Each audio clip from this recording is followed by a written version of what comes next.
The invisible wounds of masculinity reveal themselves in ways that most people never notice. Yet these psychological patterns shape every relationship, every decision, and every moment of vulnerability in a man's life. What if I told you that behind the confident exterior, the charming smile, and the successful facade lies a complex web of fears, unprocessed emotions, and deep-rooted insecurities that control his behavior without him even realizing it? Sigmund Freud discovered over a century ago that human consciousness represents merely the tip of an iceberg, while what truly drives us remains hidden in the unconscious mind, those shadowy regions of our psyche that we conceal from ourselves and others. In men, this hidden reality manifests through 7 distinctive weaknesses that function like fingerprints of their innermost fears. These psychoanalytic insights aren't just theoretical concepts, but reveal themselves daily in conversations, relationships, and decisions. When you learn to recognize these signals, you not only understand him better, but gain profound insights into human nature itself. If you want to explore the secrets of the masculine unconscious further, subscribe to the channel for more psychoanalytic insights. The first, and perhaps most telling signal of masculine weakness, appears in what Freud called projection, the unconscious transfer of one's own unwanted traits onto other people. Imagine this scenario. A man constantly accuses others of incompetence while secretly doubting his own abilities. He sees weakness everywhere because he cannot bear his own. This psychological defense mechanism works like an outward-facing mirror. Instead of confronting his own deficiencies, he projects them onto his environment. The man who perpetually complains about others' dishonesty may be struggling with his own authenticity. The one who suspects manipulation everywhere is often the most skilled manipulator in the room. Freud recognized that projection serves as a primitive yet effective method of protecting a fragile self-image.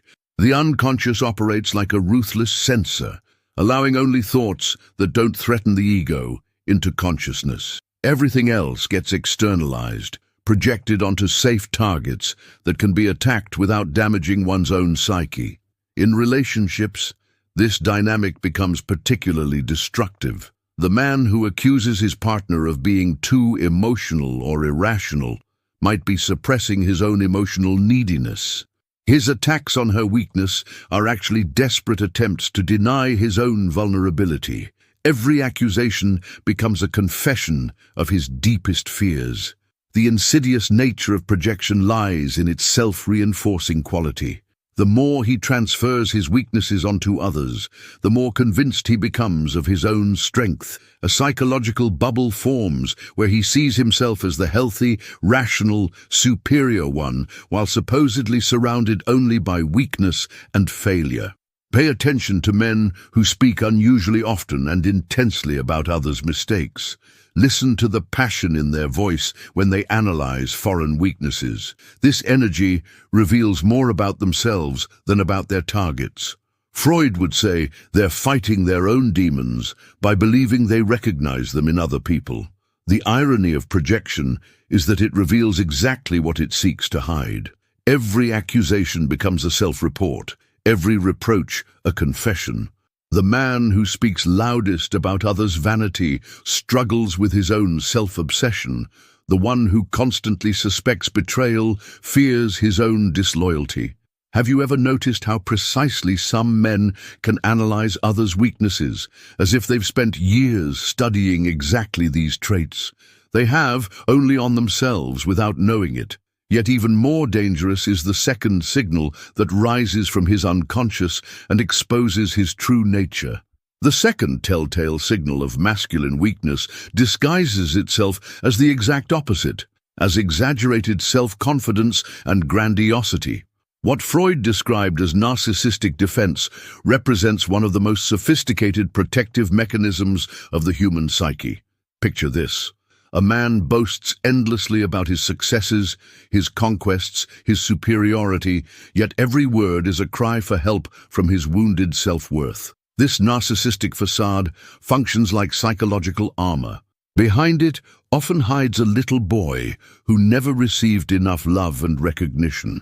Freud recognized that narcissism represents a regression to that early developmental phase where the child experiences itself as the center of the universe. When this phase is disturbed through emotional neglect, excessive criticism, or contradictory messages, the psyche remains trapped in this immature state. The narcissistic man compensates for his inner emptiness through external grandiosity. He collects successes like trophies, not because they bring him joy, but because they stabilize his brittle identity. Every external validation becomes temporary pain relief for a wound that never properly healed. Yet, like an addict, he needs increasingly larger doses of the drug called admiration. In relationships, this dynamic becomes particularly toxic.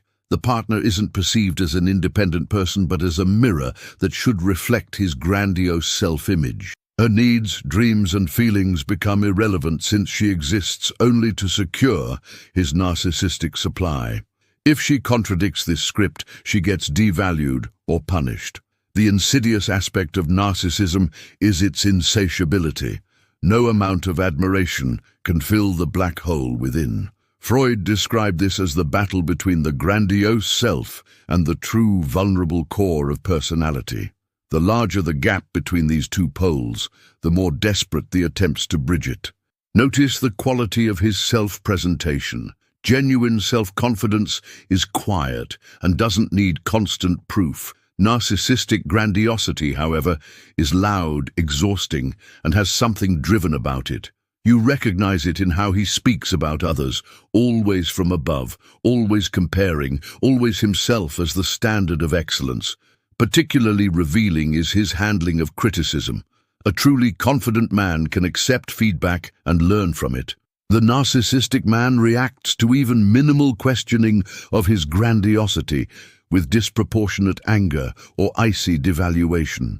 This overreaction exposes the fragility of his self-image. Freud would say behind every grandiose performance hides a child still waiting for the unconditional love it never received. The tragedy of narcissism lies in preventing exactly what it needs most: genuine, deep connections with other people.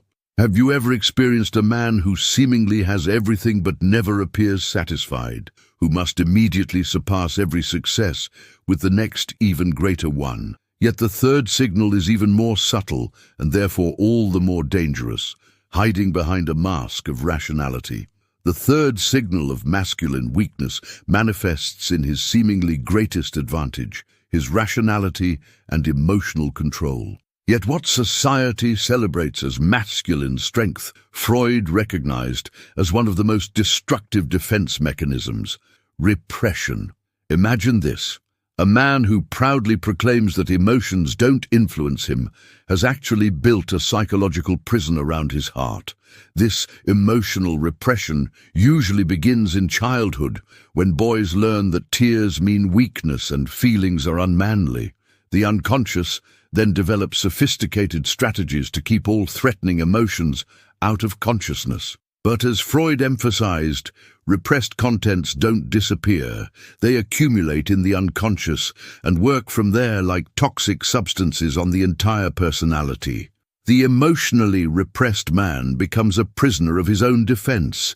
He's allowed to feel anger since it's considered masculine and acceptable, but sadness, fear, longing, or vulnerability are taboo. These feelings get so successfully suppressed that he believes he doesn't have them.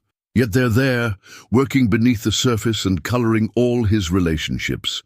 In partnerships, this repression becomes catastrophic. When she cries, he's helpless, not because he doesn't want to empathize, but because he's lost access to his own vulnerable feelings.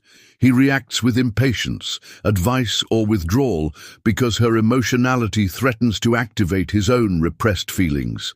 Every tear of hers becomes a threat to his carefully constructed emotional prison.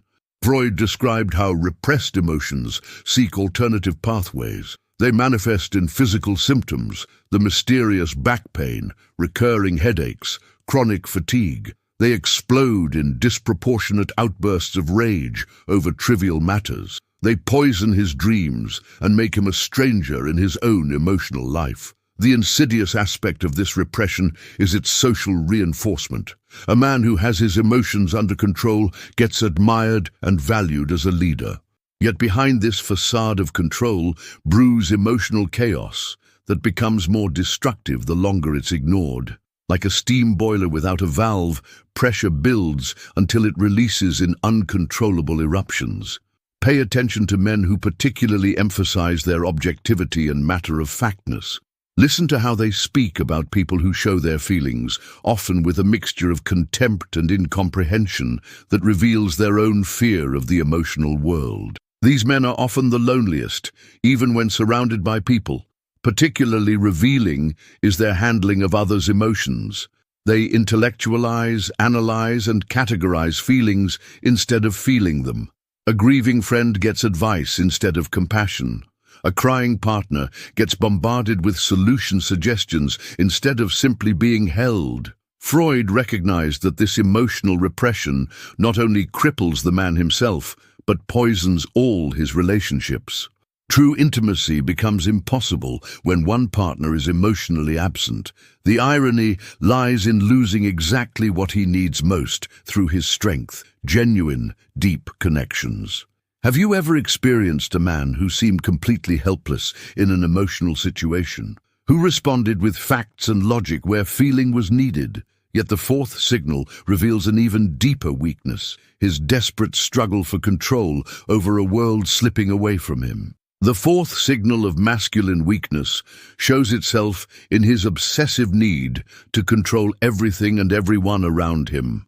What superficially looks like leadership strength and organizational talent, Freud exposed as one of the most primitive anxiety defense mechanisms of the human psyche.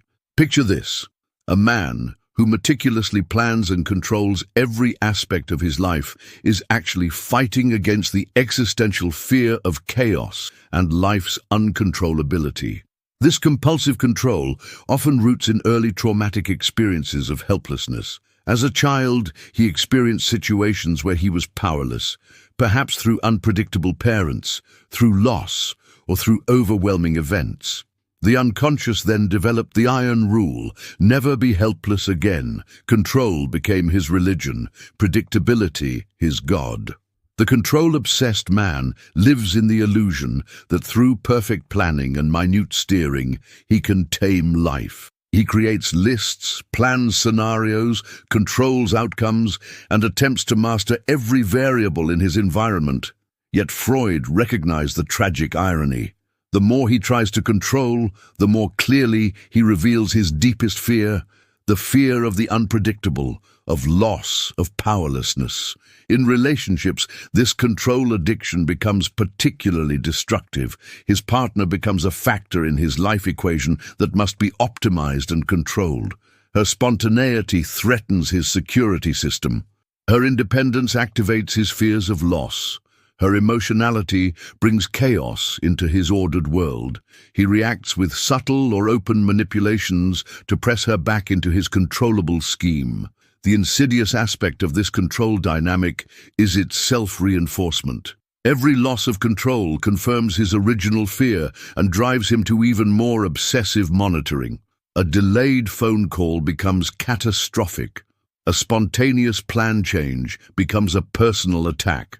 An unexpected emotion from his partner becomes an existential threat. His world shrinks to a sterile, predictable, but lifelessly controlled space. Freud understood that this control addiction represents a regression to the anal phase of development, that time when the child learns to master bodily functions and thereby gains real power over something for the first time. The control-obsessed adult remains trapped in this phase, trying to control the entire world like his body. Notice men who react disproportionately stressed to unpredictable events. Observe their body language when plans change, the tension, the compressed jaws, the controlled movements. These physical signals betray the inner turmoil they seek to hide. Particularly revealing is their handling of people they cannot control. Spontaneous, chaotic, emotional personalities trigger a mixture of fascination and revulsion in them. They're simultaneously attracted to and repelled by the freedom they never dared to live. The tragedy of control addiction lies in destroying exactly what it claims to protect. Real security emerges through trust, flexibility, and the ability to live with uncertainty. The control-obsessed man becomes a prisoner of his own system, incapable of spontaneity, genuine intimacy, or vitality. Freud recognized that true strength lies in accepting the limits of one's own power. The control-obsessed man exhausts himself in the hopeless fight against life's fundamental laws, change, unpredictability, and other people's freedom. Have you ever experienced a man who completely lost composure at the smallest deviations from the plan? Who perceived spontaneity as a personal attack, yet the fifth signal leads us even deeper into his unconscious, to where the adult man suddenly becomes a child. The fifth and perhaps most shocking signal of masculine weakness reveals itself in moments of highest stress, when the adult facade collapses and an injured child emerges. What Freud described as regression, the unconscious relapse into earlier developmental stages, is one of the most telling mechanisms of the human psyche. Imagine this. A successful, rational man suddenly transforms during crisis times into a defiant, helpless, or angry boy. This regression doesn't happen voluntarily. When his adult coping strategies fail during illness, loss, rejection, or existential threat, the unconscious reaches back to the most primitive but familiar behavioral patterns from childhood. The manager becomes a whining child. The patriarch becomes a helplessly searching soul. The seducer becomes an abandoned boy. Freud recognized that every person carries within themselves various developmental stages, like geological layers. Under stress, the superficial layers break open and expose the deeper, more archaic structures. In men, this regression is often particularly dramatic because it threatens their entire identity as strong beings. In relationships, this regression becomes an emotional time bomb. The partner suddenly experiences not the adult man she thought she knew, but different versions of his childlike self. There's the 3-year-old who becomes completely helpless when sick and demands maternal care. The 6-year-old who becomes defiant and sulks when criticized. The 10-year-old who fights aggressively for attention when rejected. The insidious aspect of regression is its unpredictability. The man who manages millions in business can become an helpless child during a cold, constantly needing comfort and validation. The lawyer who excels in court can resort to childish revenge tactics during a relationship crisis. The father who leads his family can regress to a dependent, needy son under his own stress. Freud understood this regression as the psyche's emergency program. When adult strategies fail, it returns to patterns that once worked in childhood. Screaming brought attention, defiance forced concessions, helplessness activated care. These ancient programs get reactivated even though they work destructively in adult relationships. Pay attention to how a man reacts to stress, illness, or emotional challenges. Does he become surprisingly small? Does he suddenly seek maternal care? Does he react with defiance as if he were a hurt child? These moments of regression reveal his true emotional developmental stage, independent of his chronological age or professional success. Particularly revealing is his behavior during rejection or criticism. An emotionally mature man can handle rejection without losing his self-worth. The regressively fixated man reacts with the strategies of a hurt child: anger, withdrawal, punishment, or manipulative attempts to win back the parent figure. The partner becomes unconsciously degraded to a mother figure in such moments, supposed to comfort, care for, forgive, and heal wounds that arose long before her time. This dynamic is toxic for both sides. He loses his dignity, she loses her equal partnership. Freud recognized that true maturity consists of remaining adult even under stress. The regressive man reveals in crises his deepest weakness: the inability to cope with life's challenges from his own strength. Have you ever experienced how a seemingly strong man suddenly became completely different in a crisis? How the protector became needy, the advisor became advice-seeking.